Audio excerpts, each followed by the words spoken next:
Now, U.S. President Donald Trump has warmly received his Egyptian counterpart Abdel Fattah al-Sisi in the White House, ignoring warnings by rights groups about Sisi government's human rights abuses. Trump praised Sisi, saying that he's done, quote, a fantastic job in Egypt. The Egyptian president also hailed Trump and called the U.S. an ally. Now, prior to the meeting, Human Rights Watch had slammed the White House for inviting Sisi, despite his government's widespread violations of human rights. Relations between Washington and Cairo were strained under former U.S. President Barack Obama.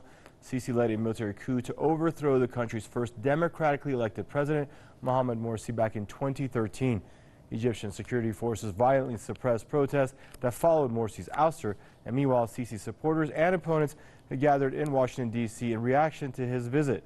Opponents carried banners with slogans such as Sisi must go and wanted Egyptian murderer. And now we're going to Mr. Kevin Barrett out of Madison, Wisconsin, author and political commentator. Hello, Mr. Barrett. Thanks for joining us on the program, sir. Now, Trump says Sisi is doing a fantastic job in Egypt. How accurate of an assessment is that, according to your views?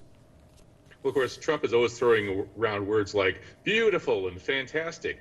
But in this case, I think he really is very enthusiastic about Sisi. In fact, you could even say that General Sisi might be, in a certain sense, Trump's role model. I think Trump would probably love nothing more than to be shooting down thousands of peaceful, unarmed demonstrators against him in the streets, the way Sisi has been doing. He probably would love to fill torture chambers with his political opponents and torture and murder them by the thousands or tens of thousands, as has happened in Egypt. Trump, like Sisi, is an authoritarian. He's also a militarist. Sisi represents the military in Egypt, which is essentially organized crime. It controls 40% of the Egyptian economy. Trump has a long association with organized crime in the United States. His entire career has been as a frontman for organized crime. He got that job from Roy Cohn, one of the worst mobsters in American history. Trump and Sisi are also both fake nationalists. They thump their chests and pretend to be standing up for their countries, but that's all a diversion to allow the very wealthy, powerful elites and criminal elites in both countries to continue plundering ordinary people. Both Sisi and Trump came to power over a weak opponent. In Sisi's case, it was Mohamed Morsi, and in the case of Trump, it was Hillary Clinton.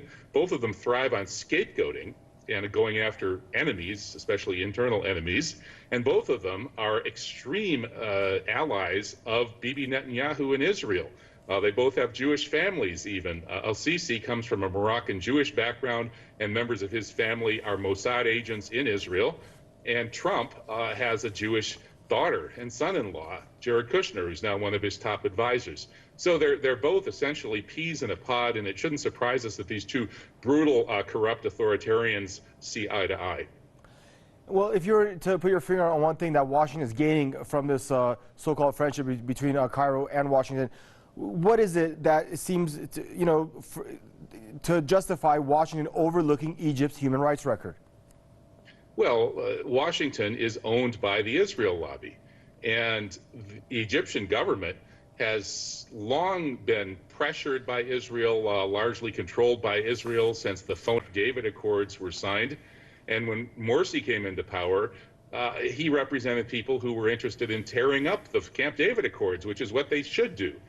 And of course, that couldn't stand. So that's why Israel, Bibi Netanyahu, overthrew President Morsi, the first democratically elected president in 5,000 years of Egyptian history, in order to essentially preserve Israel's ownership of Egypt. And Israel also owns the United States. So that's really the issue here. U.S. Mideast policy is almost entirely dominated by Israel, and Trump is dominated by the extreme right wing in Israel that Kushner is close to. We're talking, of course, about Bibi Netanyahu and his friends. So that's ultimately what it all boils down to. Thank you much for joining us once again, Mr. Kevin Barrett out of Madison, Wisconsin, author and political commentator.